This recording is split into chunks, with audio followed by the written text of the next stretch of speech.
Hey everybody, Mrs. Bianchi here. We're looking at question 2, which says select the 3 correct metric conversions, because there's going to be 2 of these that will be wrong and 3 of them that will be right. That's what we want to pick.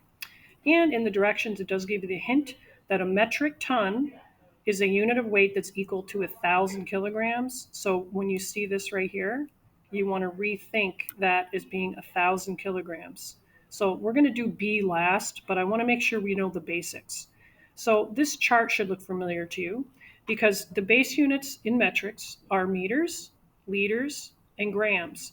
Now, if we look at choice A, how do we know what the base unit that they're talking about is? If we read this carefully, see how you see the word meters in both of these? So that's how we know we're dealing with meters. Now, when you're making the chart for yourself, it's always a good idea to write an asterisk in the middle and then make your 3 dots to the left, your 3 dots to the right. And in this case, we're talking about meters.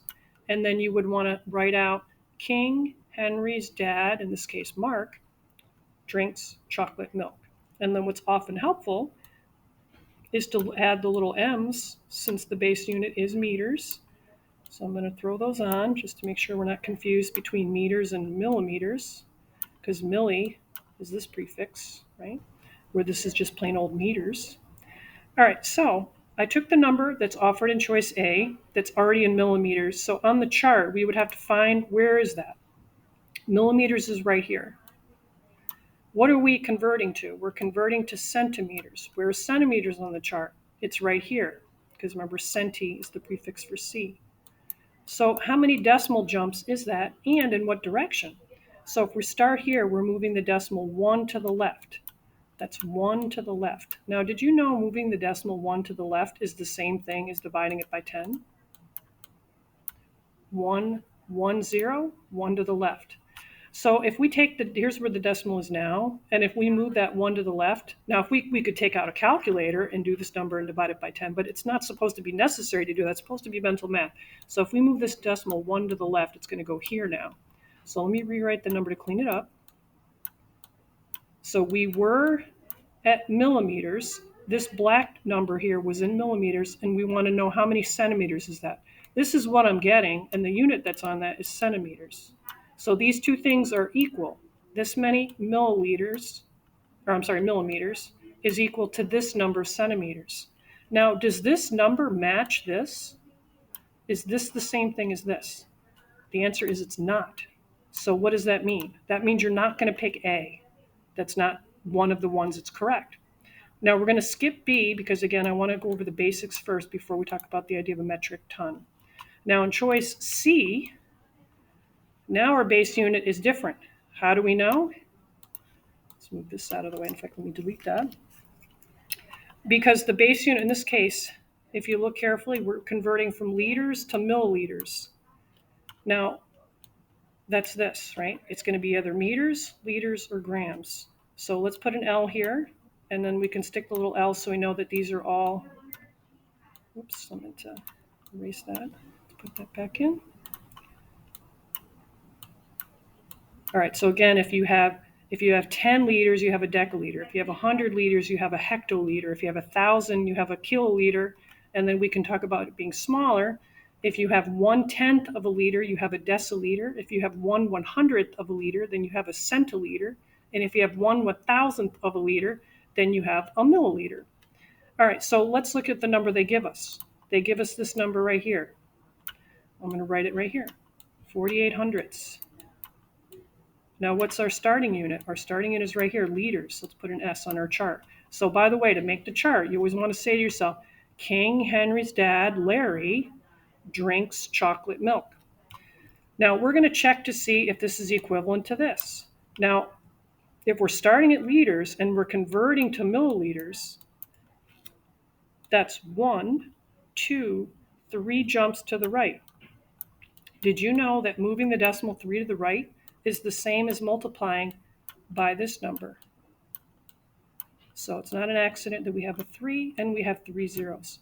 So when we multiply by 1,000, then we have to move the decimal 3 to the right. Now I like to think of these as egg crates.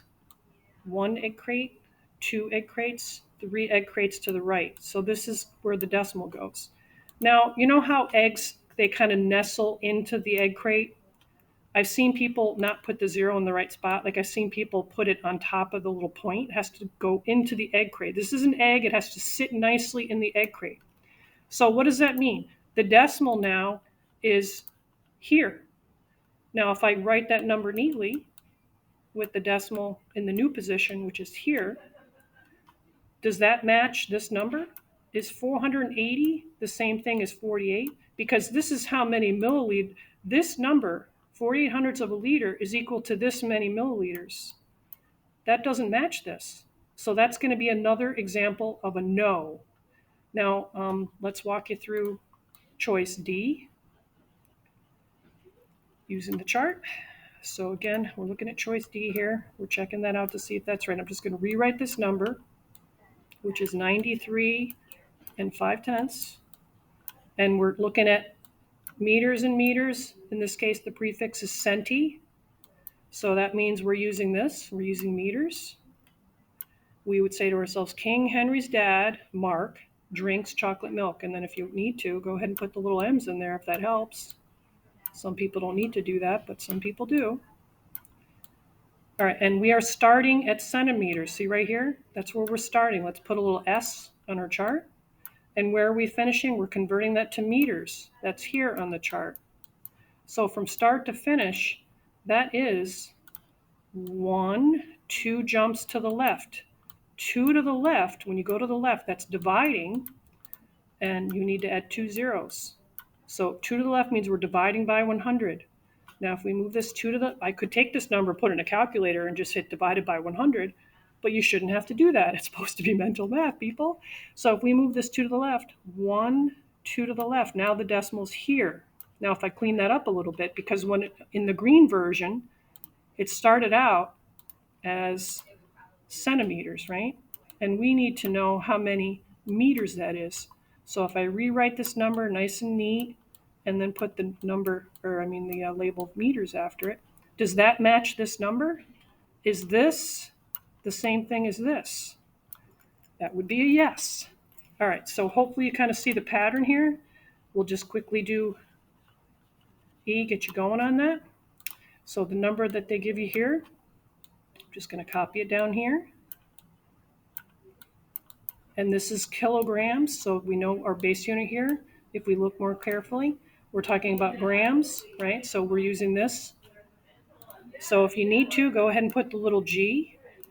We put the little g, just so we keep it straight, what we're doing here. All right, so again, this is kilograms. So if it's kilograms, that means we're starting here, and we're seeing how many grams that is, which is here. So that would be 1, 2, 3 jumps to the right.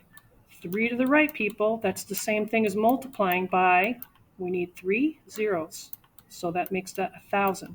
Now we could take this blue number and in the calculator multiply it by 1,000, but you're not supposed to need to do that, because all you need to do is just take the decimal and move it 1, 2, 3 to the right. So now the new decimal is right here after the 4. So if I kind of write this neatly again, in fact, let's use red ink. That's going to be equal to this. All right, now does that match what they have over here? It does, right? So that's going to be a yes. All right, so you should be in pretty good shape with choice B. I'm just going to give you a little bit of a hint. So I want to remind you right here that metric tons, a metric ton, that's equal to 1,000 kilograms. So there's a little extra step there that you need to do, but it might be a good idea to, once you figure out that that's equal, if we have 2.25 of those, there's an extra little step there, and then you're going to go ahead and see if that converts to this in kilograms. All right, good luck finishing that up. Hopefully you found this helpful.